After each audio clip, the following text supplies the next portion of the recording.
Okay, welcome back, guys. This is Professor Lei, and this video is for Chapter 11, Material Resource Planning. Okay, essentially, in this specific chapter, we will discuss about how we can effectively prepare raw material based on our plan. All right, now let's start to talk about this chapter. First of all, here I basically simply list 4 learning objectives that we want to discuss about within this specific chapter. All right. So in general, in this chapter, we won't actually incorporate too much, mathematical methods, mathematical calculation in this specific chapter. All right. However, the internal logic among different steps are quite important, especially within this MRP system. All right. If you look at the learning objectives, first of all, we need to understand, all right, what is the core idea incorporated within the material resource plan MRP system? Okay, we will introduce a term called dependent demand, all right, and how we can effectively interpret this term and how we basically smoothly monitor the whole MRP system. That's quite important, all right. And in order to get a deeper understanding about the MRP system, and then first of all, we need to understand what are the important elements within the MRP system. Okay, we will detailedly talk about the master production schedule. We will detailedly talk about inventory records and also bill of materials. Okay, so these are the 3 key elements within the MRP system. We will apply these 3 different things within the specific application to give you a better understanding about the MRP system process. All right, and then finally, we will also talk about the ERP system. So ERP system basically is a more complex version of MRP, and now is widely used within different industries, within different companies. Now, let's start to talk about material resource planning from the beginning, all right? As I show here, you can clearly see the definition of MRP. Okay, so material resource planning, basically, this is a process that have to, comprehensively incorporate different information from different disciplines, for example, accounting, finance, or marketing. And also, this is a process that you have to incorporate, your general, let's say, operational and sales plans together with the implementation side, for example, the capacity or constraint detailed information. Okay, so all those different things has to be incorporated such that you can, reach an effective and also achievable plan, okay, to prepare raw material for the production or service process. But the final target is very simple. You want to fit for your customer demand as much as possible. All right, so this will be the key idea of material resource planning, which is very straightforward. Now, let's move on. So as you can clearly see here, due to the very fast improvement of computer science technology, right? That's why here you see that basically in most of the companies right now, the MRP system itself becomes computerized information system. All right, but our target here basically is to help manufacturers manage their dependent demand inventory and schedule very reasonable replenishment orders. Okay, here we already introduced this specific term, which is called dependent demand, which is actually essentially very simple, right? Let me give you a quick example of it. Suppose we are a big car manufacturer and also retailer. And suppose based on the past experience, normally in every month, okay, our car sales can be, let's say, 1,000 units. Okay, so of course, in order to fit for the customer demand, we would like to produce this specific amount, all right, or we would like to at least have this amount as inventory. When customer comes, they can actually get this. Then we can get the corresponding profit in sales. All right. Now, since we're producing cars, right? Normally in every car, it will have 4 wheel rims. All right. We need to prepare wheel rims before we can produce this specific car. So then in this specific process, wheel rim becomes the raw material of car production process, okay? And the inventory amount of wheel rim actually depends on the amounts that we want to produce and sell our car to the customer outside, all right? For example, if our car production amount that we want to achieve is 1,000 units, and the corresponding wheel rim that we would like to have as inventory within our warehouse before production will be 4,000 units. So that's why this basically is conveying the core idea of dependent demand inventory, okay? So essentially, how much dependent demand inventory that you need to prepare within a warehouse really depends on how much final product you want to sell to your customers. Okay, so the MRP system itself is very sophisticated, not only because you have to effectively manage your dependent demand inventory. Okay, you also need to take care of those independent demand inventory. Okay, even if this is the same item, sometimes this is a dependent demand inventory, sometimes it's an independent demand inventory. Let me give you a very simple situation. We just mentioned wheel rim, right? So if we use this wheel rim in the, let's say, new car production process, then definitely the wheel rim becomes dependent demand inventory, all right? But don't forget, right? Some old customer, they may also come back to your car retail store and ask people that basically they have some issue about their wheel rim, right? They want to replace it, they want to get some maintenance. All right. So in that specific case, we also need to prepare some, wheel rim within our warehouse in order to, face those kind of situation. Okay. So in that specific situation, right, we do not actually use our wheel rim to produce new cars. We directly, sell our wheel rim to our customers. So those type of the inventory, although they still wheel rim, they are viewed as the independent demand inventory. Okay, that's why actually the overall material resource planning process itself actually needs to consider both type of situations, and that's why we need to make it as sophisticated as possible. Okay, we want to schedule the replenishment order, okay, as appropriate as possible. All right, so that's the core idea within the MRP system. All right, now here I also include another very important term called MRP explosion. Right, so basically very simple. MRP explosion basically give you some core idea about how this MRP system, goes through within the whole process. All right, and here are three very important elements that I just mentioned within the MRP system process. All right, which are of course master production schedule and also inventory records and bill of materials. Okay, we will detailedly talk about all these different elements within this whole MRP explosion process. Before we jump into the details of every element within the whole MRP system, here I'll provide a plot which clearly illustrates some interrelationship between different elements. All right, as you can clearly see here, the core part is the MRP explosion, basically describes the implementary details of MRP system. All right, and the most important three elements around MRP explosion will be authorized master production schedule and inventory records and bill of materials. Okay, so authorized master production schedule can be viewed as a file and also a general plan that can actually, fit our material resource planning to the overall sales and operations plan. And more from the implementary side, inventory records and also bill of materials will help you go through the whole detailed MRP process. Okay, now let's continue. So we already talked about the dependent demand concept by using a very specific example. Okay, in that specific example, we know that we do need to prepare the wheel rim in order to prepare for the car production. So that's why actually the amount that we need to prepare for the wheel rim really depends on the amount that we want to sell our car to the customers, right? So in that specific example, car can be viewed as the parent products, while the wheel rim can be viewed as a component product. Okay, now let's continue. Now let's start to talk about one of the most important things within the MRP system, which is called master production scheduling. The reason that we do need a master production schedule is very simple, right? We use master production schedule to basically connect the overall sales and operation plan with our detailed MRP process. Okay, and that's why here you see basically within the master production schedule, okay, you details how many items you would like to produce within a specific period of time. Basically, that's your target that you want to reach. Okay, and in order to reach that target, you need to have very specific MRP process to fulfill that goal. All right, and that's why I see within the master production schedule, okay, your sum of quantities must equal sales and operations plan.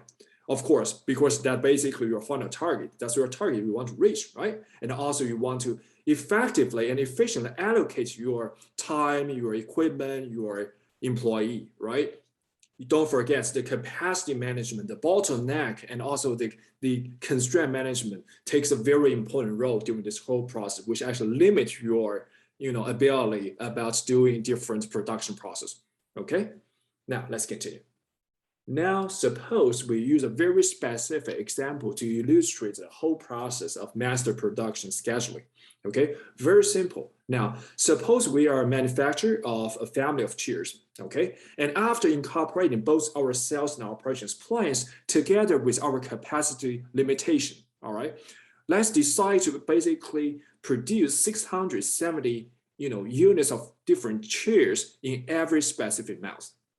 Okay, and definitely we would like to basically effectively allocate our capacity, our ability to basically produce different type of chairs. Okay, you see that we would like to basically produce 150 later back chair in week 1, and we would like to produce 200 units of desk chair in the next 2 weeks, and finally we would like to basically produce 120 different kitchen chairs within the last week in April.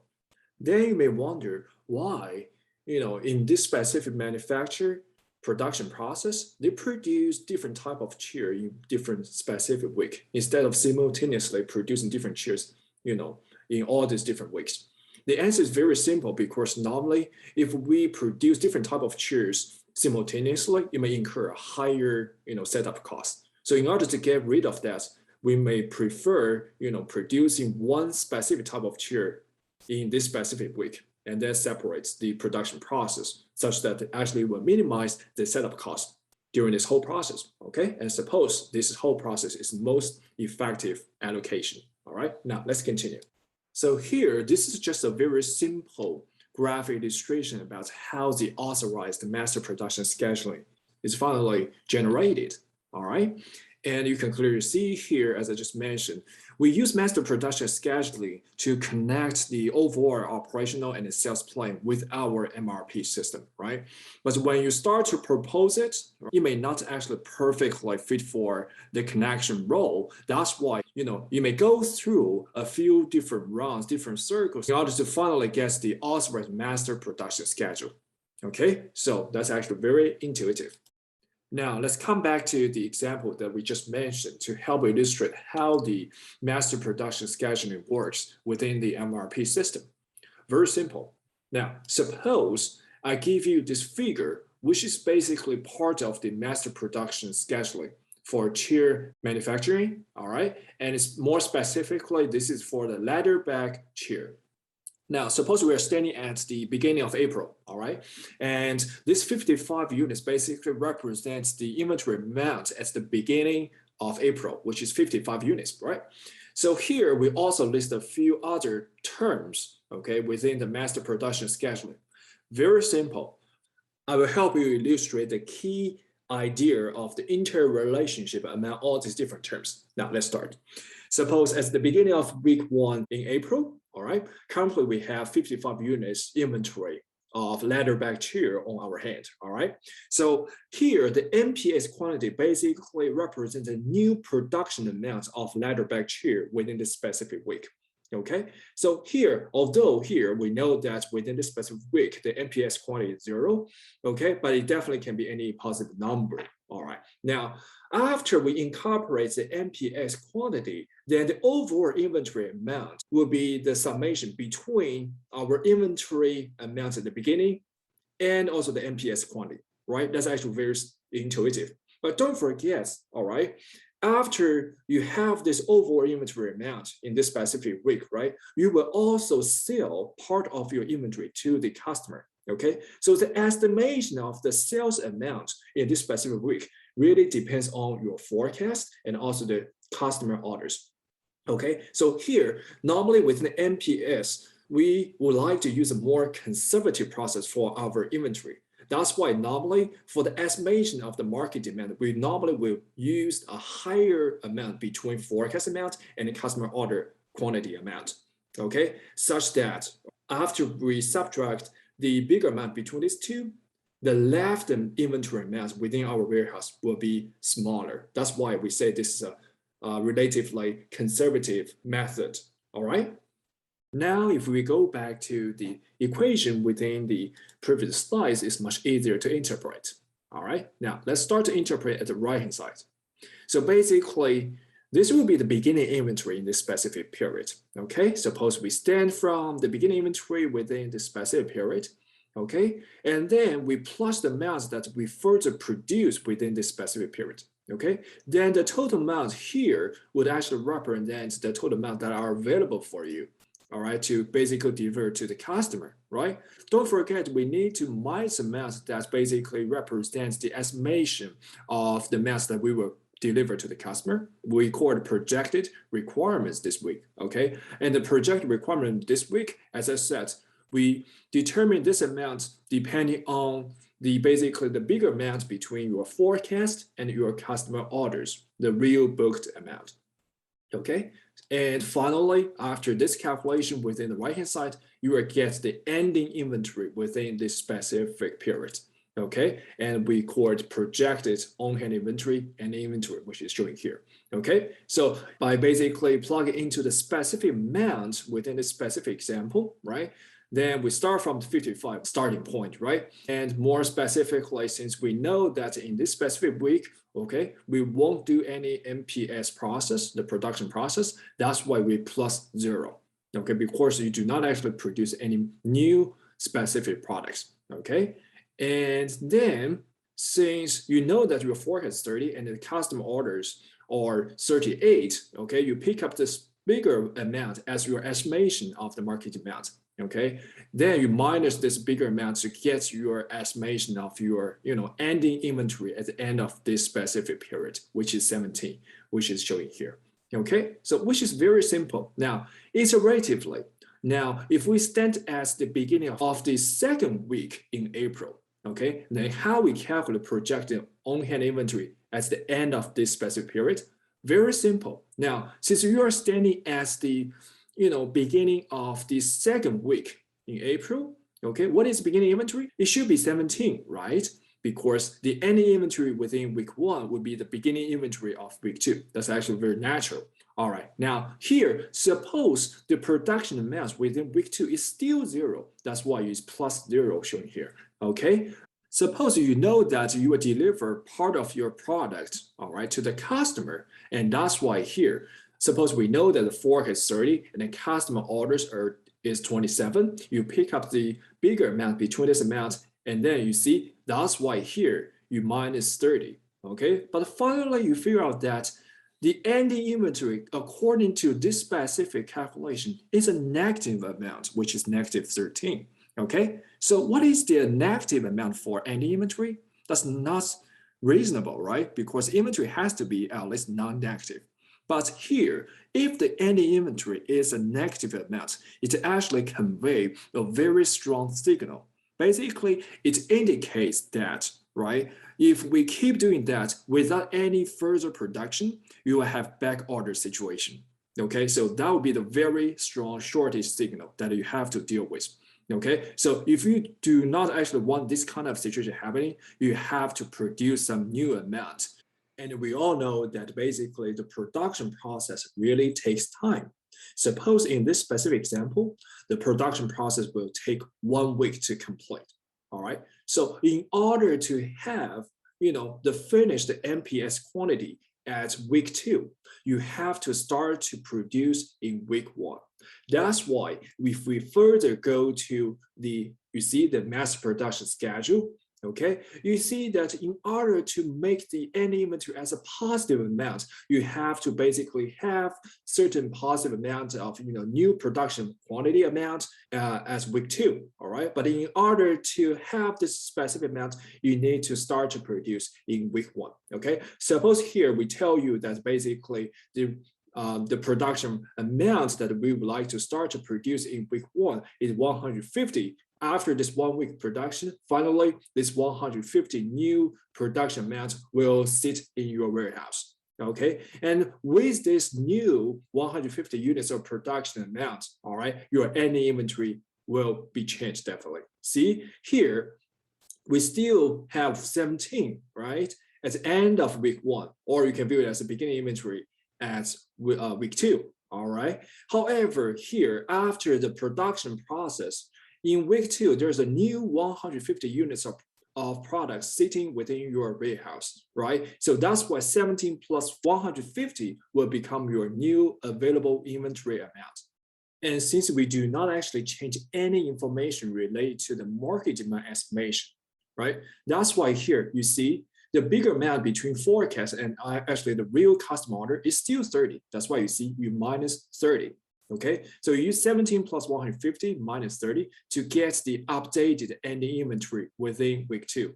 Okay, and after you see have this new 150 amount, you see the final ending inventory becomes the positive amount, which is 137 instead of negative 13. Okay, which is very straightforward. And that's why here you see updated ending inventory becomes 137 shares. Okay, now here, there's another very important concept that I would like to briefly introduce, especially within the master production scheduling. Very simple, which is called available to promise inventory. All right, so the definition clearly shows that basically this is the difference between the customer orders already booked for the future periods and the quantity that the operations is planning to produce. Very simple. Here, if we go back to this example, right? In week 2, we know that basically during the 1 week production, right, there's a new 150 units of products will be, set within your warehouse due to this new production process, right? So here, we also give you some information about the customer order, which are already booked for the near future periods, starting from week 2 to week 4. Okay, so basically the summation of these 3 numbers, okay, is basically representing that amount that you do not actually need to deliver it right now, but you have to deliver it. You already promised to deliver it in the near future. Okay, so you use MPS quantity minus the summation of these 3 amounts. This actually representing basically the remaining amount of the products that you can still flexibly sell to the remaining customers who haven't booked it right now but may book in the near future.